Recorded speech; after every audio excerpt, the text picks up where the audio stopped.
If a female senator had come out to say all that, she'll get suspended as well. Yeah. Yes, she would have been dragged if a female actually did that. And so, misinterpretation of religion and then tradition, which is tradition is us being loyal to dead people, has already set a system where they've already equated leadership to male positions.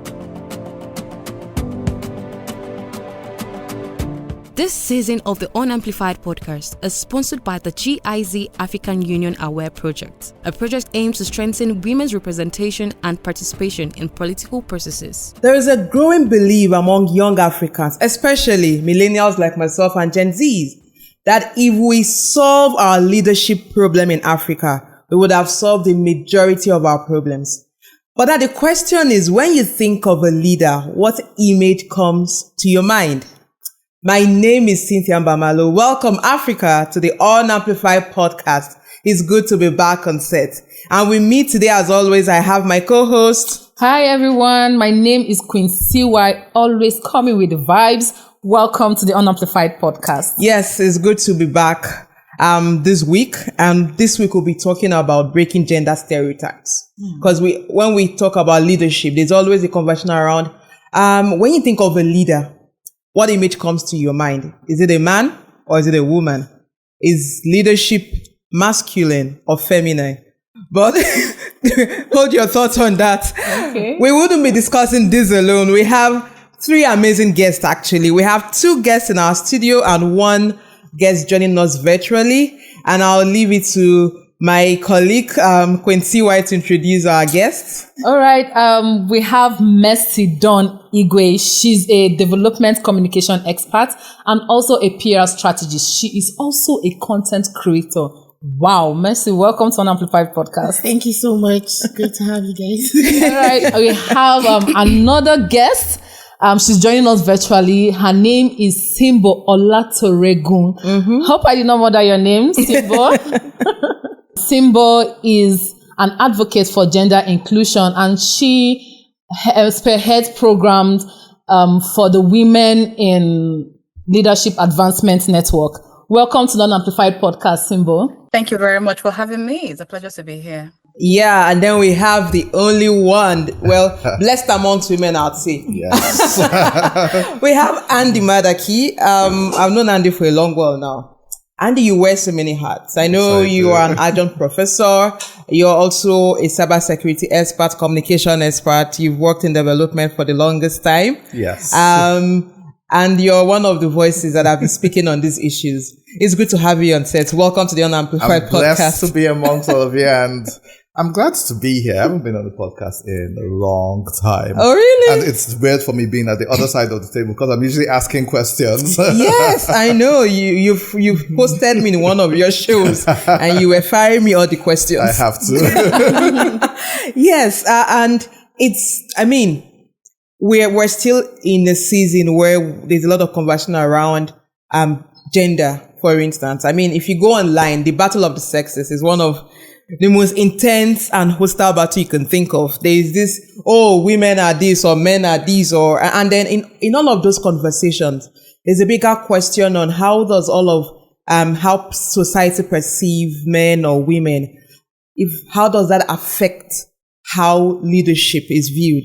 How does that affect how people emerge as leaders in our country, Nigeria, but also within the continent? And I'll begin with a general question.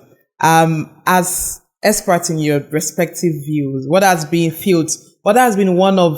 one gender stereotype you've experienced? Has there been something you've been told you cannot do because of your gender? I'll start with Mercy because I'm looking at you. Is there something you've been told you can't do this because of your gender? Yeah, sure. We hear that every day, especially as women. Yeah. I'll give an example that it can maybe sit with other women. When I was going to buy my car, I made my money. I suffered to make my money. Say it loudly. I suffered to make my money. Yeah. And it was time for me to get a car. And then I talked to my mom and she's like, no, you can't buy it now because you're not married yet. And, men are going to look at you a certain way.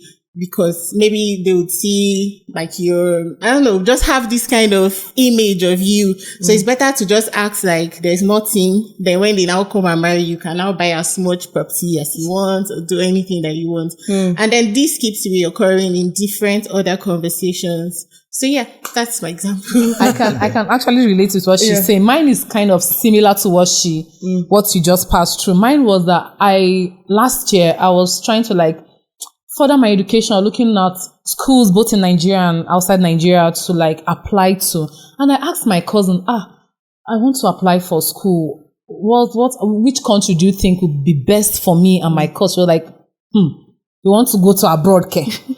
You are a woman or you've not gotten married. Wait and get married before you go because there's no husband abroad. And I was like, are you serious? Yeah. That was so, I was not having it because I attacked him immediately. I don't know if Simba can hear us. See, have you had any of this experience when you've been told you can't do something because of your gender? I feel like every woman has had these experiences. I think it's in adulthood that I realized that I was one of the very lucky few that wasn't raised or didn't was brought up with the knowledge that there is no can do anything you want. I studied engineering, and in the class of 100 people, we were maybe 8 or something like that. So it was normal to hear, you're studying engineering, or really, people act surprised, and do these things. When I think about it, I think I was definitely very fortunate in my upbringing, because I don't think my parents both my parents are academics, both of them maybe a combined 70 years of experience in lecturing over time.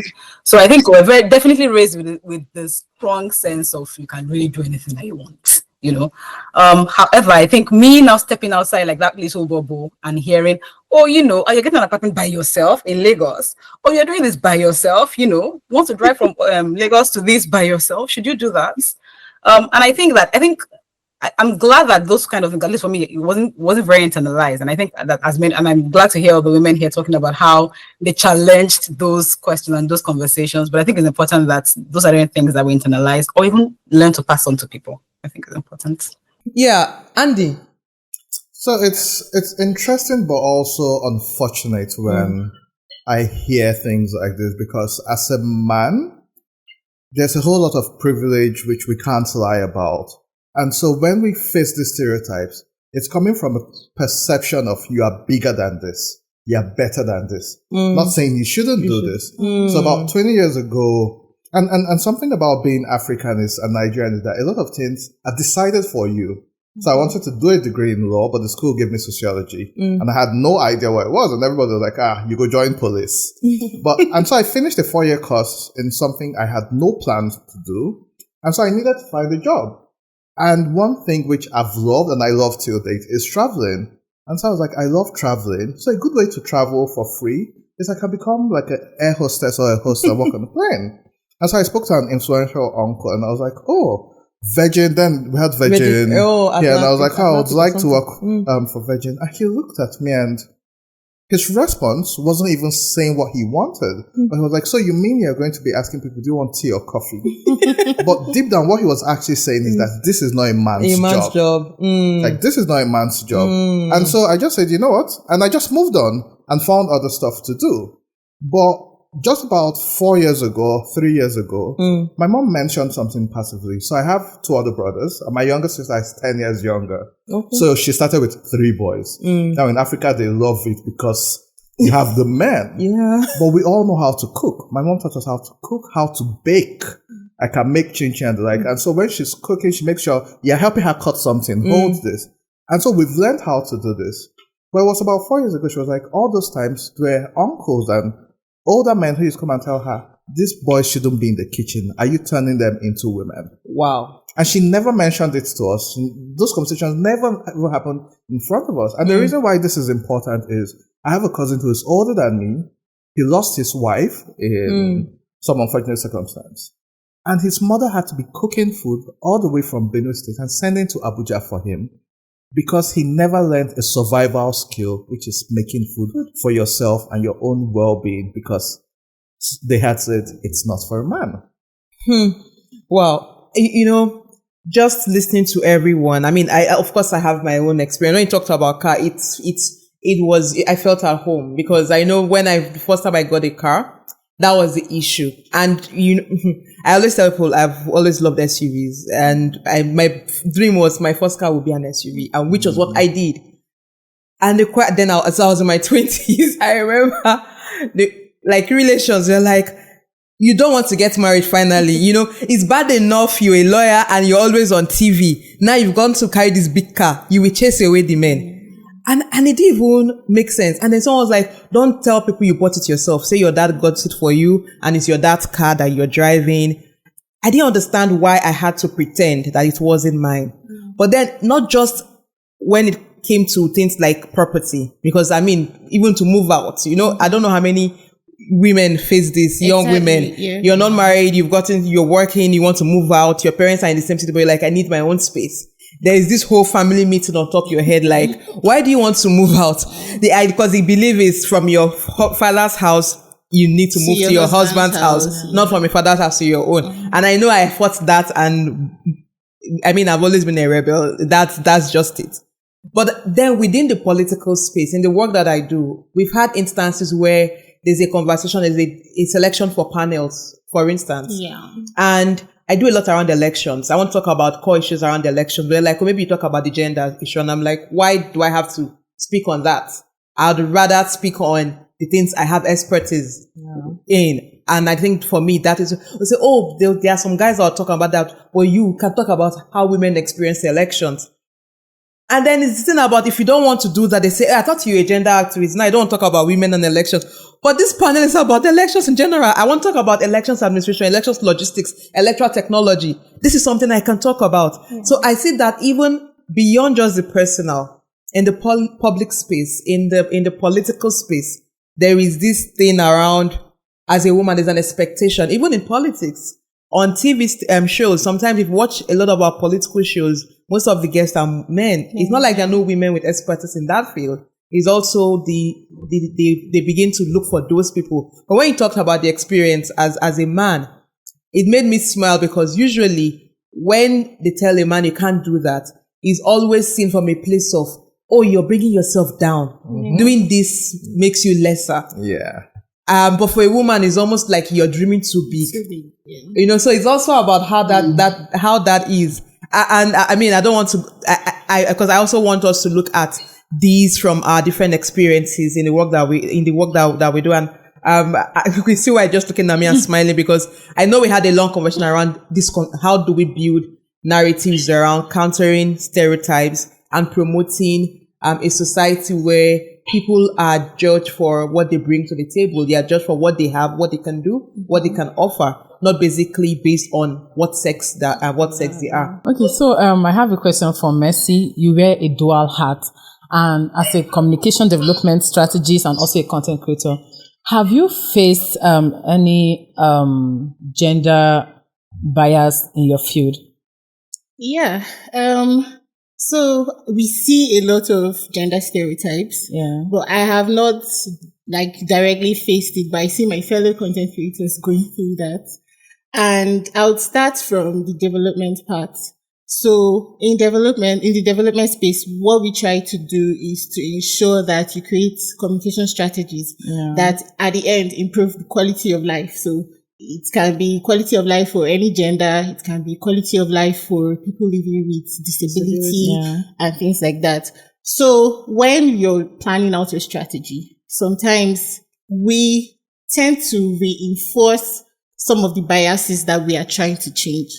I'll give you, for example, when you're developing a strategy for women empowerment, for example, we tend to think about women empowerment only in the perspective of giving vocational skills, tailoring, all these catering, media, medium things, basically, while forgetting to tell women or create opportunities for women to even dream of being in politics. So changing their mindset change, that is something that we can begin to consider, and not just putting them in that box that anytime you're sharing bags of rice to women. Exactly. You're sharing just regular stuff. You're doing stuff for girls with sharing pads and things like that.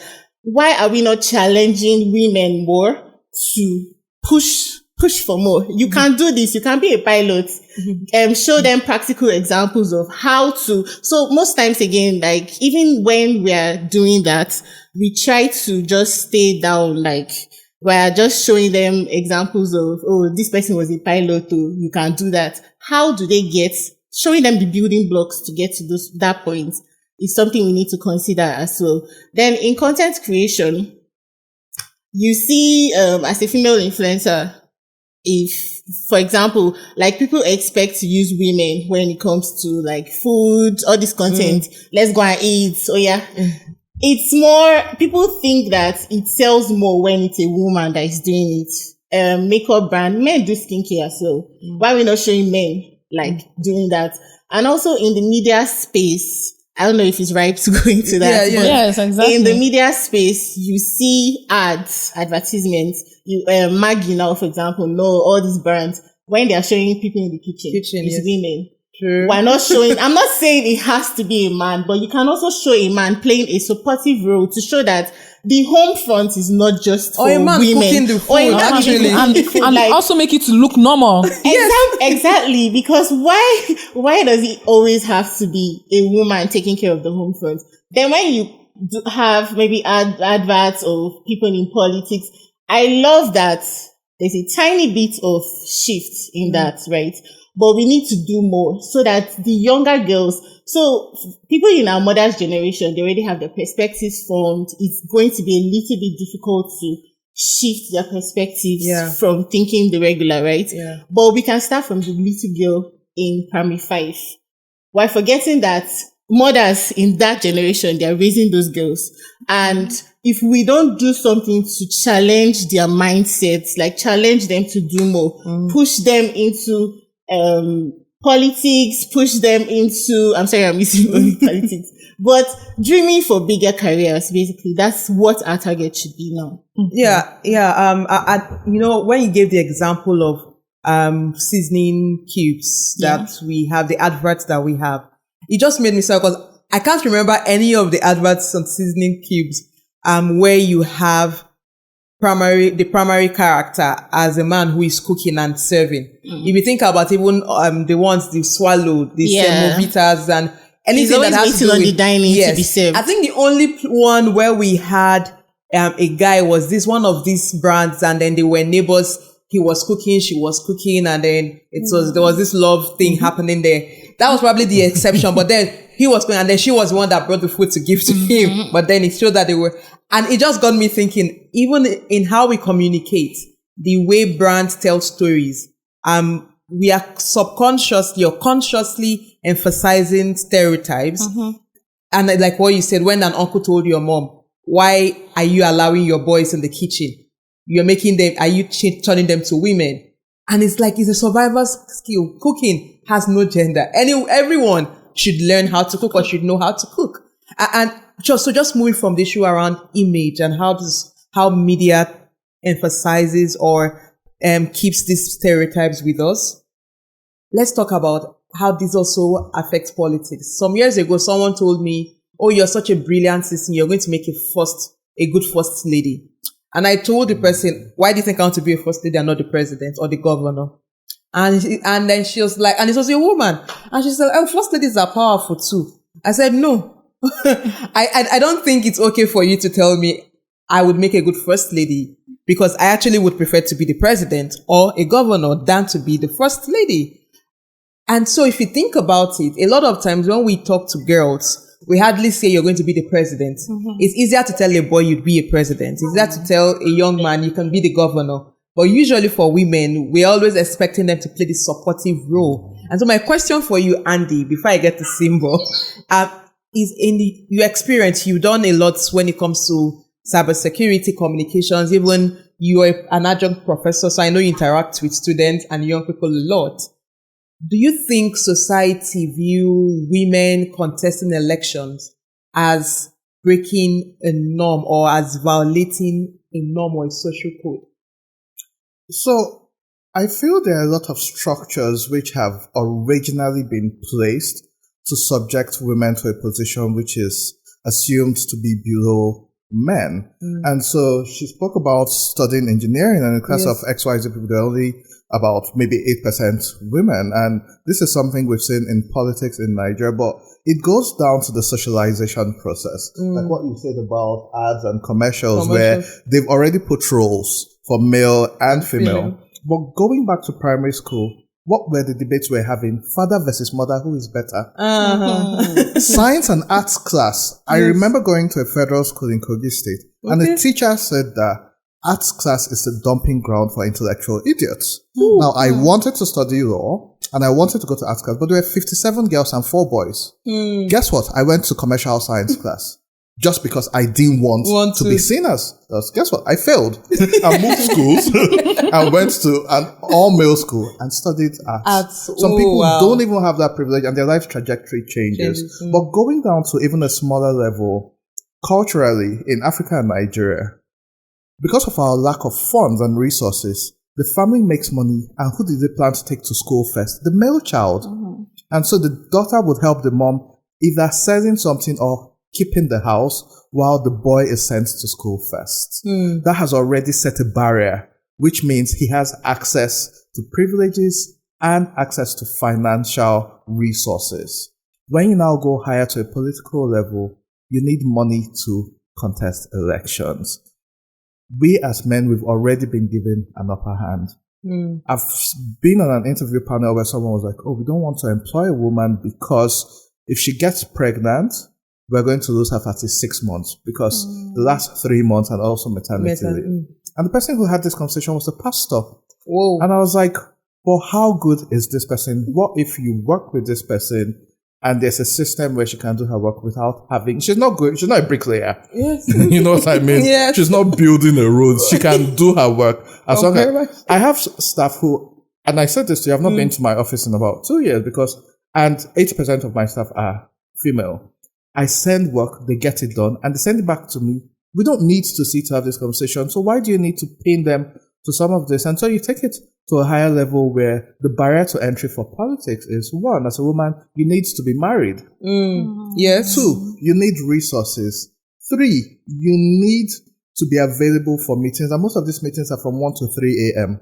The other set of the meetings, the biggest deals are done over drinks.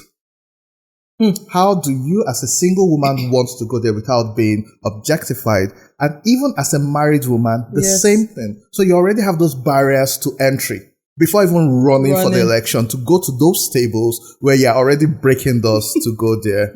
And then when you now go to elections, and this is where it's very unfortunate, where we as women, we need to remember the power that we have. In 2014 and 2019, and Cynthia, you would know this, the highest voters were women from the informal sector, which means the people who decide our elections are really women when it comes to voting. Those men will think that they have businesses to run or they have to go. So they're not staying on that queue for 4-5 hours. Women will stay on that queue. They will mobilize, they'll be with their people and make sure they vote. But when it comes to a leadership position, you make it look like you're doing them a favor. But society has already set those barriers at every level. So from primary school to secondary school, where they say women go to arts, boys go to science. And then for a woman in engineering, there's even the way she has to. It's a battle every day. Then you get to work. It's a battle every day. And let's not downplay sexual harassment. All of you here have been sexually harassed at one point in your life. And I know I'm not assuming. Because you go to certain places and the security man is rude to you because you're a woman and he tells you, I have your type at home. They don't know if while you were driving here, someone scratched your car and you were upset. But for them, it's like, that's disrespectful. I have. And so the society on its own, and in the large perspective from financial resources, he who controls resources controls power, has already set those barriers. So the women are constantly fighting. It's not a playing field. It wasn't made to be a level playing field. You're constantly fighting. And then bringing in cybersecurity and academia into it.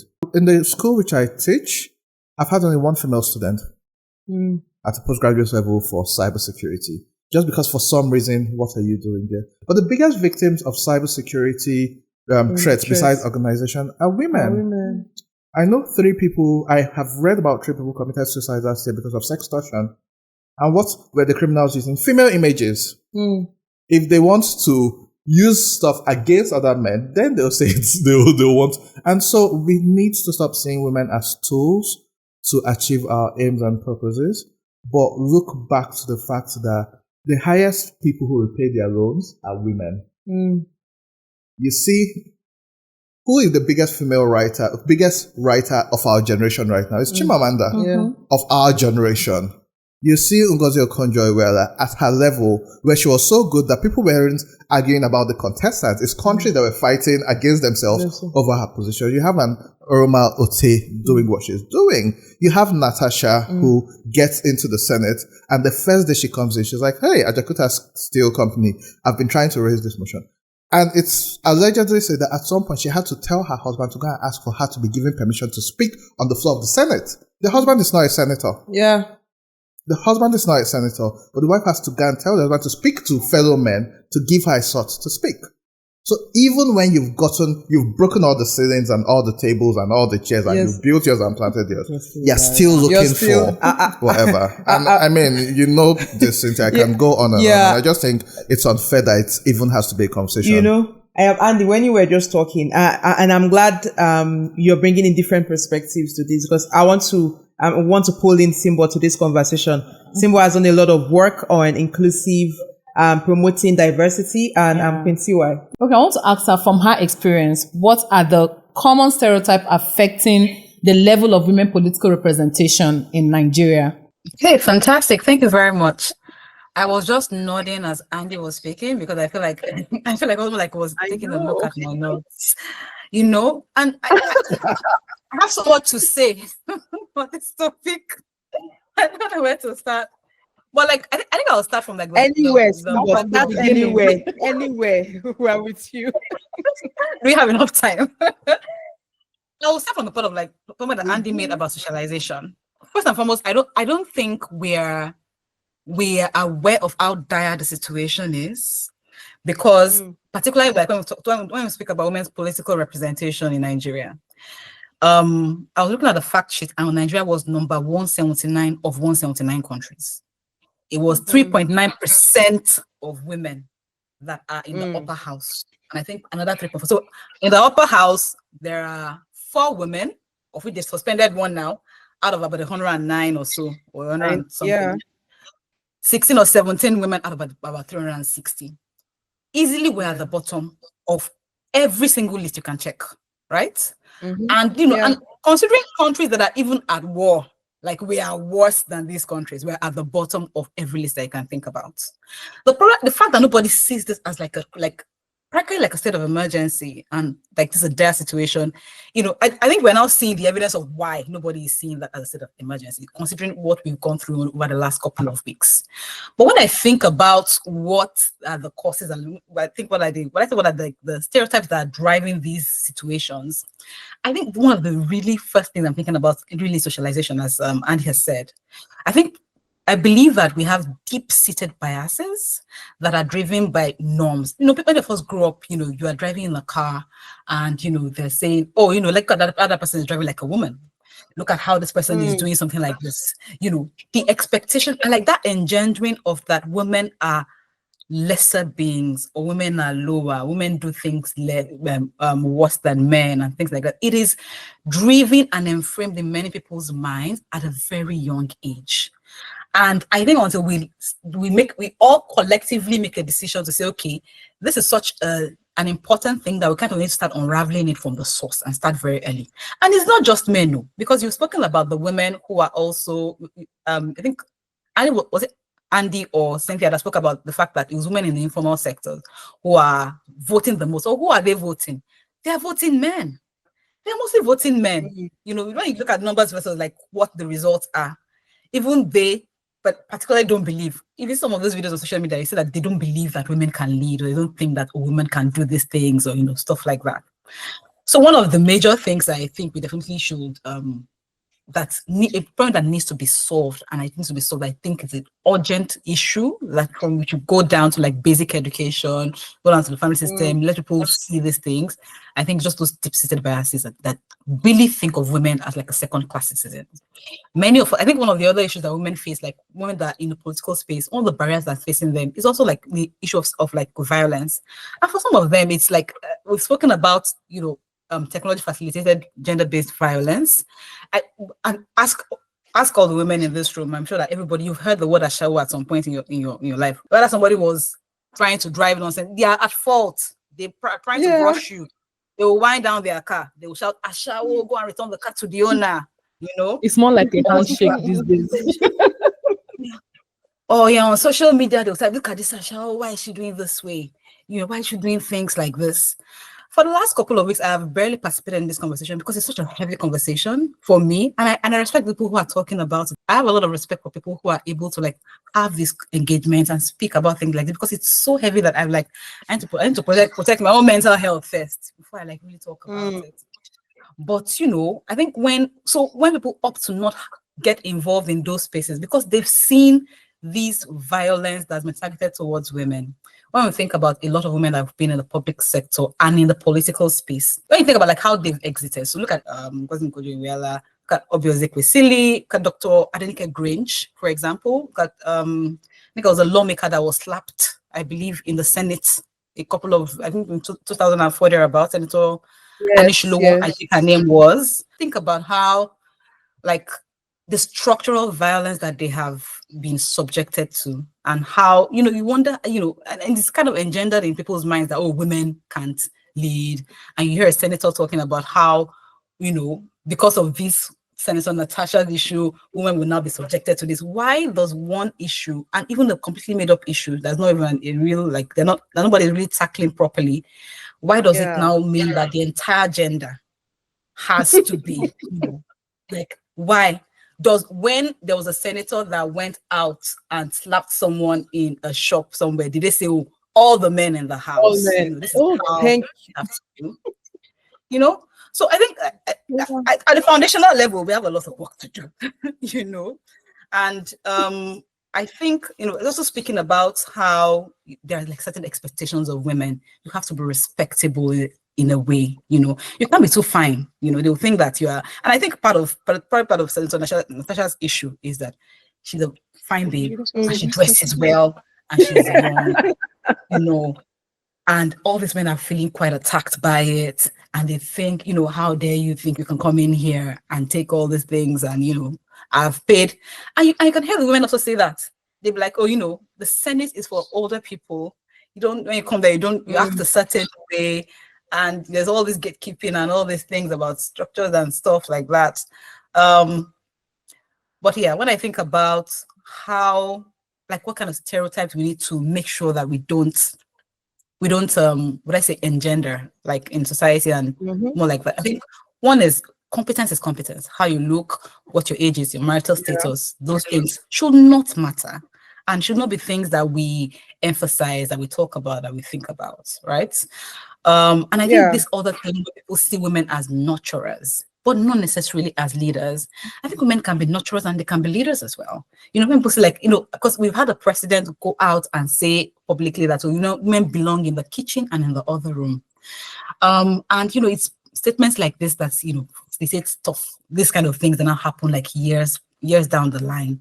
They see women are more as, you don't belong in the boardroom, you don't belong in places where they're making decisions, you belong in your husband's house and you belong in your husband's kitchen.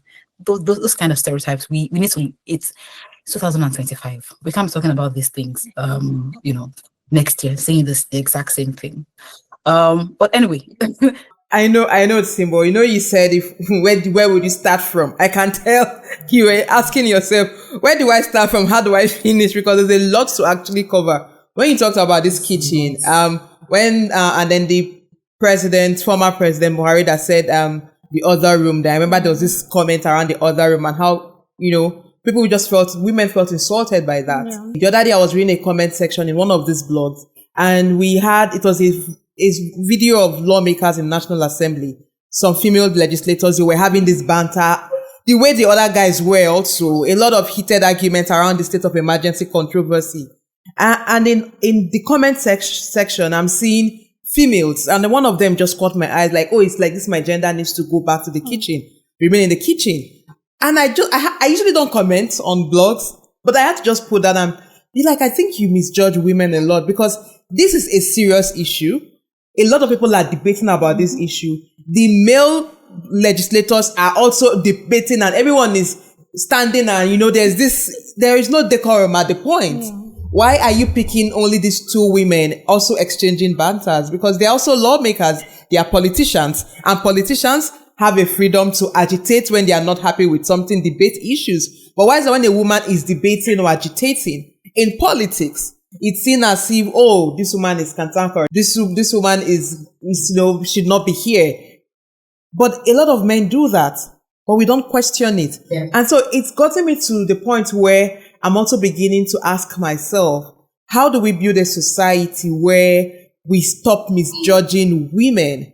And I think Simbo made a point around the comments that have been made around Senator Natasha. The fact that you have people now saying things like, we will not give women opportunities to come into political space or get politically appointed or get elected because of this. And I'm like, she's even making an agitation that is well-founded in law and has justification for agitations. We've had men who basically have done us more harm than good. They've taken us, if you think about the leaders we've had in Africa, from independence and the pro-democracy movement, they've been largely men. They've performed poorly, but we've never assessed one man with the poor performance of another man. And so my question to everyone is influence, is leadership or ambition or governance, is it equated with masculinity or with maleness? Unfortunately, that's what we are forced to live with right now. Look beyond Nigeria. Hillary Clinton didn't win an election. Yeah. Even though she had the popular votes, the electoral college, she didn't win that. The last election, Kamala Harris.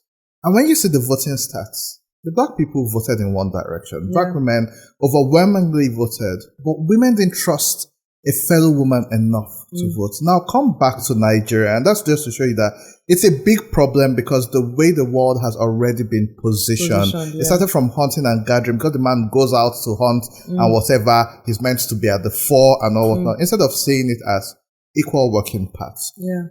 Even in the Bible, when God created Eve, he said it's not good for man to be alone, so I would make him someone to help. For someone to help you, that means the person comes from a position of strength. Because if you are so powerful, you wouldn't need someone to help you. But we've now even changed the word help to look at something that it's like a small favor. Small favor. You know what I mean? But it was like, I'm giving you someone who is equal so that when you are down, you're up. And the reason why I bring this back, because I'm a Christian and I love God, but see Rivers State. Yes. The deputy governor is a woman. Yeah. If you are suspending the governor, what has that woman done? Ideally and constitutionally, if the governor isn't acting right, you impeach him. And after that, who comes next? The second in command. The second in command. But it was a lady who was like, what upsets her is the stray bullet, this woman, the deputy governor. She hasn't done anything. Yes. Most people don't even know what she sounds like. Yes. And so this is the time where you're like, okay, we have a deputy. If the governor isn't acting right, that's what. But she's now facing everything which the governor most likely is responsible for. Two men are fighting. One woman has taken stray bullet from it. You understand? Because it's even worse for them to imagine that a woman will now take over. Actually. And even if she does it, like, oh, she wouldn't be able to do anything. Kamala Harris, people say that, oh, she wouldn't be the one in control. Deep state will control her. But women, because of how, like I said, institutionally, they've already made it look like leadership is a male role. And this is deeply entrenched by religion and misinterpretation of religion. Because there were female prophets in the Bible. Even in Islam, the businesswoman who got married to Prophet Muhammad, she was a successful businesswoman, which means at that time, it was okay for women to do business and for her to be successful. That's it. But we've interpreted it in a way that a woman shouldn't do this, a woman shouldn't do that. But wrapping this up to the big problem which we have, I saw the video of the two female representatives having that conversation. Senator Natasha, and I apologize for just calling her Natasha earlier, but I call people by their name. But Senator Natasha was thrown out for speaking on an order which constitutionally she had the right to raise. The Senate and the House of Reps went against the Constitution because for the state of emergency, you need a two-third majority. It's not meant to be a voice vote. They have electrical appliances where they can record all the votes. But what they did, the eyes have it, or whatever. They didn't check if there was a quorum, and they didn't use that. So that's breach of Constitution. And nobody is saying impeach the Senate President, impeach the Speaker of the House of Representatives. But what did we see? Women arguing, saying this is not constitutional. I respect, I think, Senator Seriake Dixon, who came out to say, oh, we had a closed door session, but I opposed it. And because I opposed it, I'm coming out to say this. And there's nothing wrong with me coming out to the public to speak. So even at that position, he's still scared. If a female senator had come out to say all that, she'll get suspended as well. Yeah. Yes, she would have been dragged if a female actually did that. And so, misinterpretation of religion and then tradition, which is tradition is us being loyal to dead people, has already set a system where they've already equated leadership to male positions. But look at some of the sustainable female leaders we've had in Nigeria who did their best then. The likes of Opezekwesili, Dora Akunyili, NOI. They did what they did then, regardless of the administration they worked with. And they're still, Amina Mohammed has worked with 3-4 presidents, and they're still doing great stuff. Besides the lack of Aki Adesina, how many career politicians or public servants have we seen that once they got out of power, they were still adding value. Not just to Nigeria, but to Africa. But now the beacon of it is women who they've gone from doing it at this level to doing it internationally. I totally agree with you because first and foremost, power and influence is not just exclusive to men. I don't believe that because power itself is not based on gender. It's based on capacity. And it's just like, do you have the ability? Are you intelligent? Do you have the experience to go into power and to lead? If you have it, why not? Why do we have to put it in such a way to be, it's for men? If this position, presidency, no, a woman cannot be a president. That's very, very sad for our country. And also, we've seen in history, there are so many women leaders, just as you've said. We have Ngozi Okonjo-Iweala, the WTO director, and also Ellen Johnson, the first president in Africa. And also there's another in Liberia. So another thing, there's another misconception of men are more of dreamers and achievers than women, which I see very, very funny because do you know my dream? Do you know what I want to become? Do you know my ambition? It's large. It's larger than you think. So don't just sit there and come and just tell me to believe that men dream more and have more ambition than women. So I don't believe that the power is just equates to men. You know when you said these men are dreamers and achievers. I know someone once said to me when I was much younger, because I started this activism quite early. I was still under 20s in my university days. And then I remember there was this guy, we were liking each other, and then he said something, he said, that he really loves me, he thinks I'm brilliant and everything, but he thinks I'm overambitious and I want everything. And when a woman is that ambitious, that woman wouldn't be a homemaker, wouldn't be a good wife. I mean, obviously you can tell we did not get married because I'm still single. And this was me still in my early 20s. And this was someone I had the hugest crush on growing up and supposedly my bestie at the time, and I felt we are going to build something together. But to him, it was like he had the right to be ambitious, to dream big. But for me, it felt like, you're just overambitious. This your ambition, it's not good. This is not what I need in a partner. We can be besties, but not what I need in a wife. And so I'm bringing it to you and to you, Mercy, and I'll put Simbo in. Do you think that this consistent projection of leadership as masculine, influence as masculine, has become a bigger challenge to run for young women who are daring to just get into the political space? Yes, definitely. So like you said, the marriage situation. If you ask a number of girls on the street, it will still be the same story. Yeah. For example, I'm young, I'm single, and while you're interviewing or dating, whatever the situation is, I've heard people, I don't know why they see children in me. You would hear men say, oh, I want you to have 5 kids for me. And the intention, I've had someone calculate my age as against how many kids I should have. Oh, so wow. the person said, oh, say you're 30. By 35, we should be pushing for 5 kids. So 31, you have a child. I come back, you have I'm very serious. Like, wow. This is a whole conversation that somebody has with someone, like, and it's scary because you're even voicing it out to me. You're not even trying to package. Yes. I've also had another person, the same amount of kids. He's like, oh, you come to Canada. I don't really need you to work. I have everything sorted, but you just have kids and you're going to sign the prenup. So I'm like, how do you want to incapacitate me in this way? Like, I don't really but genuinely, like, a lot of men see themselves as the dominant, and so whatever they say, first of all, they're doing you a favor by marrying you. I mean, you want their name, right? So anything that they list out for you, just flow with it. Imagine? Yeah, as in the same person is like, okay, I told you to do this. Well, he's finally married, by the way. I pity. But yeah, he's married now, and eventually we spoke again, and he's like, oh, you're the one that was stubborn now. Most men want you to have a voice per se, like perceived voice, and it's beginning to play out in this gender sensitization that we are doing as well. So you would see people say, on this panel, let's just try to have 2 women so it doesn't look like. So it's not like you're actually giving them. When Cynthia was speaking, she talked about capacity. Yeah. So it's also something that we need to, ensure that even when you're giving women the opportunities, they have the capacity for that role, which most people avoid. They just want, okay, let's just throw this person inside so that it completes the female quota so that we are not dragged to that, why is it just men?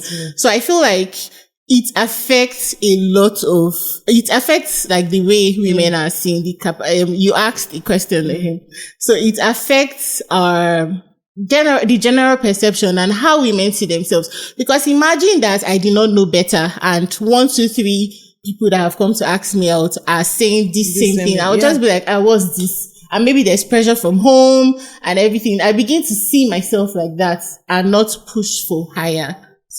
Yeah, Simbo, can I get your thoughts on this? And perhaps you should add, what's your call to action in your remarks? Yes, please. So I think at present, leadership is definitely seen as more masculine, but it shouldn't be. I think that there is the evidence that women leaders have secure much better outcomes is out there. There's a lot of reports that show that when women lead, GDP, like countries' GDPs are higher.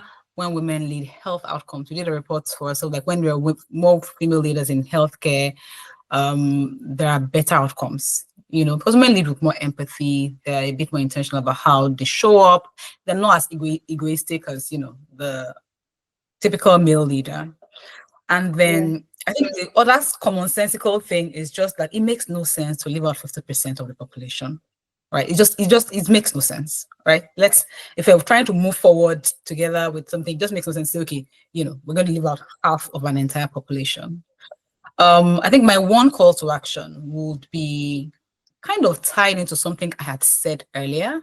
And I think it's also like a bit of personal call to reflection for like all of us, because I was listing like a bunch of names of women who had experienced violence, like in the work, like particularly like political representation. I think if we're thinking about women, creating space for women to participate politically,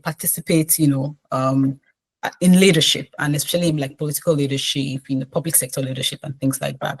I think a couple of things, one, self-reflection for both men and women, and to think about how do we think or talk about women? Because I was listening to a number of women who had worked in both the public sector and the political space. And one thing is just like, I think the reason I was listening to them was just how some of them had experienced like direct violence, and some of them had just experienced a lot of like criticisms. How people criticize them was just significantly heavier and different compared to like when men are criticized. So, and I think that many of us, we have unconscious biases that we don't know of. So my call to reflection here is like, anytime, the moment I hear my gender or read my gender in a post, I literally want to like, oh my God, here we go. Because I think for women in particular, because I want, the call is coming from inside the house, so let's pick it up. So I think for Nigerian women in particular, I think at the point, there's a means of conscious reflection. You can't affect some systems, you can't affect some things that have been wired internally. So ask yourself sometimes, when you're feeling uncomfortable about something that somebody said, ask yourself, would I be uncomfortable about this if a man had said it? Would I be uncomfortable if she wasn't dressed this way, if I didn't think it was a woman that said this? Would I, bristle as hard as I'm bristling or want to criticize her so much? And I think for us, like, if we pause and challenge those unconscious biases personally and regularly, I think there'll be a significant amount of progress. And also considering how involved women are in the political process, this self-reflection, if we're able to do it, will definitely advance the cause of women politically and also like just in the public sector space generally. Yeah, thank you. Self-reflection. And I would turn it out to everyone. Now, what would be your call to action? I wish we had more time, but I think we'll have a part 2 on this conversation. But what would be your call to action? So I would say for women, you should all be rebels. Yeah. You think about the Aba Women's Riot. It helps shape the tax system and business sector in Nigeria. Think about the likes of Funmilayo Ransom Kuti. Yeah. Think about all the women who have achieved great things. They were rebels. But on the bigger part of being rebels is the fact that advocacy works. I followed Not Too Young to Run closely, which you know about. A lot of people think that that we spoke against a lot of things on social media, but it's the highest level of advocacy I've seen in all my years of activism, where from the top to the bottom, from Senate down to the state houses of assembly, there were people who were advocating having this conversation. And I say this because as much as it may seem like tokenism, every 3 years they bring up a bill where they propose to give an extra seat for women in the National Assembly and one for disabled people. But they bring it at the tail end where it wouldn't pass. But they bring it every 3 years. We need that level of advocacy which was seen during Not Too Young to Run, during the Say No to Social Media bill. For women to come together collectively and say, do what you're doing, but give us the spaces. Because when we talk about equal opportunity bills and the likes, if you have 4 women in Senate, how can they vote on bills that would promote the rights of women? I had a former senator on my TV show 2 weeks ago telling me he's against equality, but he's all for equity. And I was like, make this make sense. You know what I mean? Make this make sense. And finally, more women, just do it. Just run for these elections, whether you win or not. It may take 4 times. Look at Abraham Lincoln. Just do it. Because some of the Senate elections, less than 50,000 votes is what people are using to get into power. Less than 100,000 votes. And the bulk of the people voting are women. So build financial resilience, be rebels and use advocacy. And 3, just put your leg in the water. Syrian Sola, who was your guest here, she has tried running. She has been in the activism space. Now she's a special advisor to the president. And so she would go up because she didn't give up. So whatever it is you're thinking of doing, just do it. Finally, shout out to the Nigerian women in the creative space. All our best movie makers and filmmakers are women. Yes, actually, they're doing a lot of amazing work. We need to say more about that. Yes. All our great movies. See what Kemi Adetiba is doing. See what Funke Akindele is doing. See Dami, who did. There are a whole lot of them doing great stuff. And we don't always have to do great just in tech. Or look at what's it called? Piggyvest, where women hide all their money. So led by women. And see how successful it has been. I know. Yes. So let's tell these stories as well to reinforce that, to make younger women dream, to know that there's a system that works, and some people are actually out there in our generation and our time doing this. People want to be like Cynthia. We grew up watching Eugenia Albon, NT, and some of us said we want to be on be like these names are in your head. And so all of you are the people the future generation would look at to pattern their lives after. And so just do it. Yeah. Be a rebel. Just do it. Be a rebel.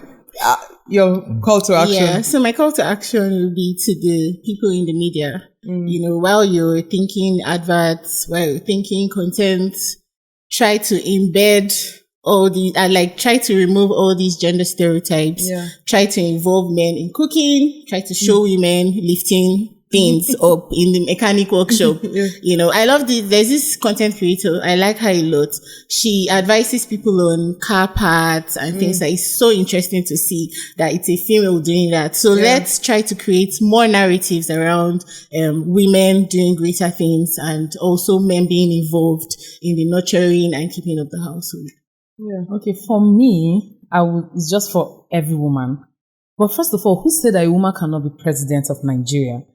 This whole argument, whenever I see it or I stay in a place where they're arguing where they'll say, a woman cannot carry Nigeria. Nigeria is too big for a woman. It annoys me. Because who said that a woman cannot lead Nigeria? We've had female leaders who are presidents of other countries.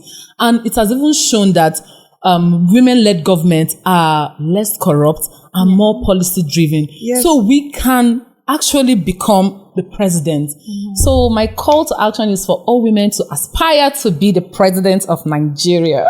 Yes, I think it's actually time we change the equation, because what we've been having is men plus men equals to bad governance, leadership, poor leadership, impoverished people. Perhaps the missing equation is getting more women in.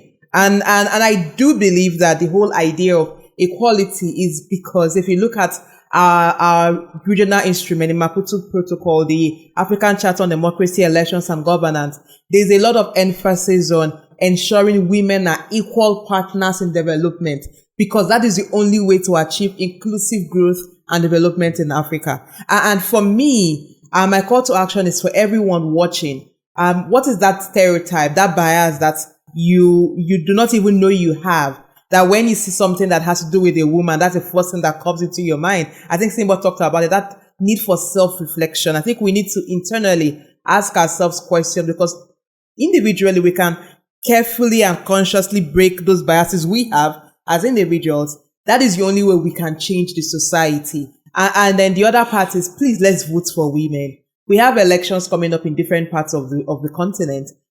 Nigeria is getting ready for an elections in 2027. In these elections, for me, I think the next elections is going to make or man our country, Nigeria. We need to vote more women into the National Assembly, into the state assemblies.